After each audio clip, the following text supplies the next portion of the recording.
జనాల దగ్గర డబ్బులు దోచారు, అమాయకుల ప్రాణాలు తీశారు.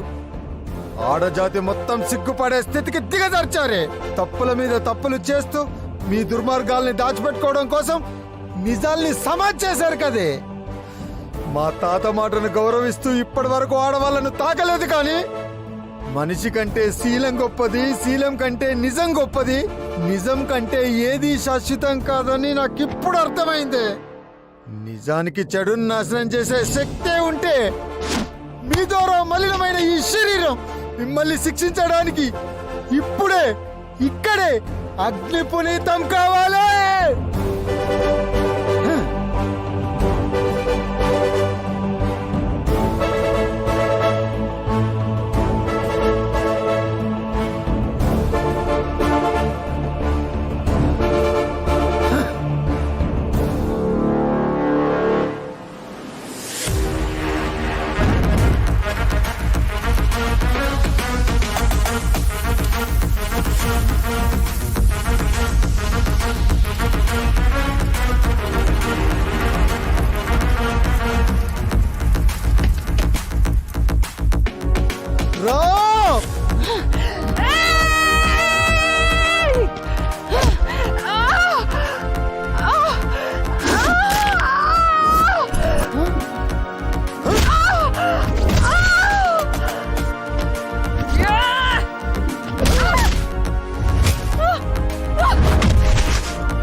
ఈరోజు శకునం ఏదో తేడాగా ఉంది, ఏమవుతుందో ఏంటో.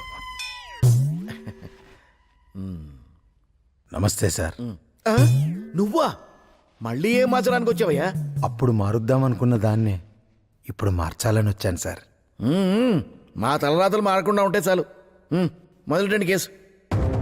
యువర్ ఆనర్, ఈ కాలీఫ్లవర్ అమాయకుడేమీ కాదు. ఇతను ఐడెంటిటీ క్రైసిస్ తో బాధపడుతున్న మానసిక రోగి. లేకపోతే ఈ అందమైన అమాయకమైన ముగ్గురు అమ్మాయిలు తనని రేప్ చేశారని చరిత్రలో కనీ విని ఎరుగని కొత్త పాయింట్ తీసుకొచ్చి కోర్టుని కన్ఫ్యూజ్ చేస్తున్నాడు సార్. ఇవన్నీ క్రిమినల్ థాట్స్ సార్. ఇలాంటి వాళ్ళని విచారించకుండా ఉరి తీయాలి సార్. ఏంటి, నన్ను ఉరి తీయాలా? మద పిచ్చితో మత్తులో ఎంతో మంది జీవితాలతో ఆడుకున్న వీళ్ళని ఏం చేయాలి సార్? మత పిచ్చా? స్త్రీలను అందరి ముందు అనరాని మాటలన్నీ అంటున్నాడు సార్ ఇతను. ఇతను స్త్రీ ద్వేషి. ఇతనే కాదు యువర్ ఆనర్, చాలా ఇళ్లల్లో మామలు, అల్లుళ్ళు, భర్తలు అందరూ ఇలాగే ఉన్నారు సార్. అబ్బచ్చా, చూసారా చూసారా సార్ ఆ పురుష అహంకారం? Order order. అహంకారం కాదు సార్, అవమానం తట్టుకోలేని ఆవేదన సార్. మగాడు పుట్టగానే వారసుడు పుట్టాడని సంబరాలు చేసుకుంటారు, కానీ ఆ వారసుడు పడే కష్టాలేంటో తెలియదు సార్. తన అక్కలకి, చెల్లెలకి పక్క పిన్నులు, బొట్టు బిల్లలు తెచ్చిస్తాడు సార్. ట్యూషన్కి, స్కూల్కి, కాలేజీకి వాళ్ళతో వెళ్ళి బాడీగార్డ్గా ఉంటాడు సార్. ఆన్లైన్లో సినిమా టికెట్లు బుక్ చేసి ఇంటర్వెల్లో పాప్కార్న్ తెచ్చిచ్చేవాడే మేడం మగాడంటే. ఎక్కడో పుట్టి ఎక్కడో పెరిగిన ఓ స్త్రీమూర్తి అన్యాయం కాకూడదని తనకిష్టం లేకపోయినా తన వాళ్ళ ఇష్టం కోసం తనను పెళ్లి చేసుకుని కొత్త జీవితాన్ని ఇచ్చేది కూడా ఈ మగాడే మేడం. అది రాజా.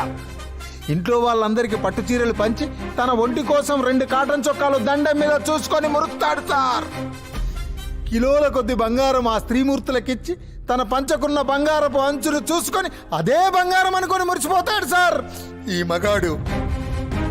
ఇంట్లో వాళ్ళ దృష్టిలో ఒక బేవర్స్గా, బేకూఫ్గా, బద్మాష్గా సహస్రనామాలతో పిలిపించుకుంటూ తప్పు చేయకపోయినా తప్పులన్నీ తన మీద వేసుకొని చెప్పులు అరిగేలా కుటుంబం కోసం కష్టపడతాడు సార్. పెళ్ళాం మాటకెదురు మాట్లాడలేక, తిట్టినా కొట్టినా బయట ప్రపంచానికి చెప్పుకోలేక ఇంత మందు వేసుకొని మూలల కుక్కిల పేడులా పడింటాడు సార్ మగాడు.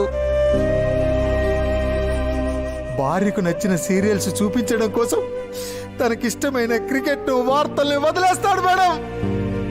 ప్రపంచం మొత్తాన్ని గడగడలాడించిన ప్రెసిడెంట్ అయినా ఇంట్లో పెళ్ళాం ప్రోటోకాల్ తూచా తప్పకుండా పాటించే గొప్ప మనసున్న మహారాజు మేడం ఈ మగాడు.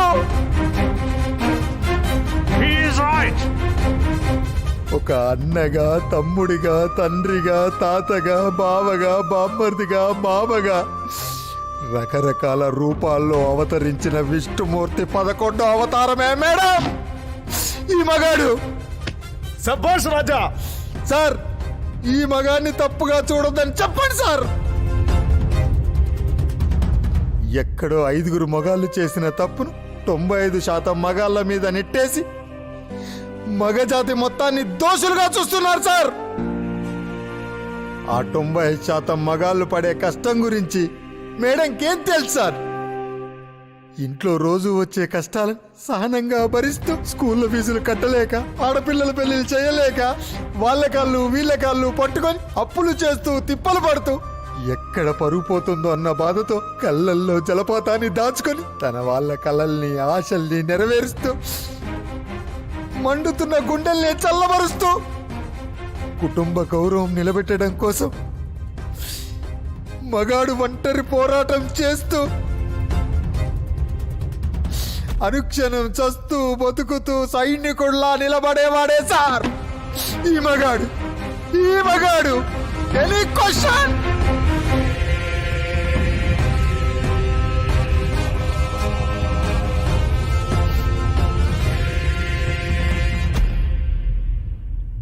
చెప్పు బంగారం. ఏమండి, ఇంకెప్పుడు మిమ్మల్ని కూరగాయలు తెమ్మని చెప్పనండి. మీ గొప్పతనం తెలిసిందండి. క్యాలీఫ్లవర్ నా కళ్ళు తెరిపించాడు. మీరు త్వరగా ఇంటికొస్తే మీ పాద పూజ చేసుకుంటానండి. ఓకే.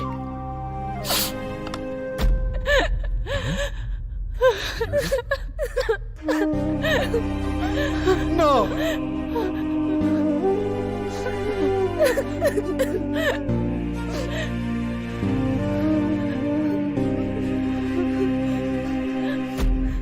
మమ్మల్ని క్షమించండి.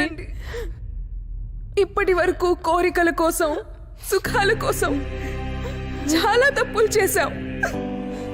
చెడు వ్యసనాలకు బానిసలమై ఎంతో మందిని మోసం చేశాం. కానీ మనిషి అన్నాక ప్రేమించాలని, మనుషుల్ని గౌరవించాలని క్యాలీఫ్లవర్ ని చూసే తెలుసుకున్నాం. మీరు ఏ శిక్ష విధించినా రెడీగా ఉన్నాం. తప్పొప్పుకుని గిల్టీగా ఫీల్ అయిన వీళ్లకు సెక్షన్ 302 కింద యావజ్జీవ కారాగార శిక్ష విధిస్తూ ఎక్కడో రేపు ఆరోపణతో మొదలై అతిపెద్ద క్రైమ్ ని సాల్వ్ చేయడానికి హెల్ప్ అయిన క్యాలీఫ్లవర్ ఆలోచనని సమర్థిస్తూ స్త్రీల శీల పరిరక్షణ చట్టంలాగే మగవాళ్ల శీల పరిరక్షణ చట్టం కూడా అవసరమని నమ్ముతూ అలాంటి చట్టం చేయవలసిందిగా పైకోర్టుని, చట్టసభల్ని కోరుతున్నాను. అలాగే ఆ చట్టానికి క్యాలీఫ్లవర్ చట్టం అని పేరు పెడితే బాగుంటుందని రికమెండ్ చేస్తున్నాను. Congratulations!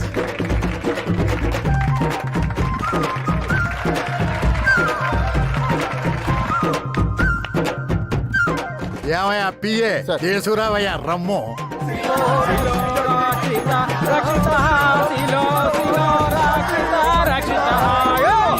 రాజా, నాకు డౌట్ మిగిలిపోయింది, క్లియర్ చేస్తావా? ఏంటో అడగండి. అలా ఎత్తుకొని తిరిగే రోజులు వచ్చాయి. ఆ ముగ్గురు అమ్మాయిల అందానికి నాకే మైకం కమ్మింది. నిన్నేం చేశారో, ఎలా చించారో అని కుతూహలంగా ఉందయ్యా. మూర్తి గారు, ఆ చీకటి రాత్రి గురించి నన్ను అడగండి. ఓరి బాబో, ఓరు నాయనో, శీలం కోసం సిగ్గే వదిలేసిన గరుడు నువ్వు. నిన్ను వాళ్ళు ఎలా? ఆ రోజు రాత్రి ఆ, ఆ ముగ్గురు నన్ను ఎత్తుకెళ్ళారు. వామ్మో, మంచం మీద పడేశారు. నొలక మంచమా, నవర మంచమా?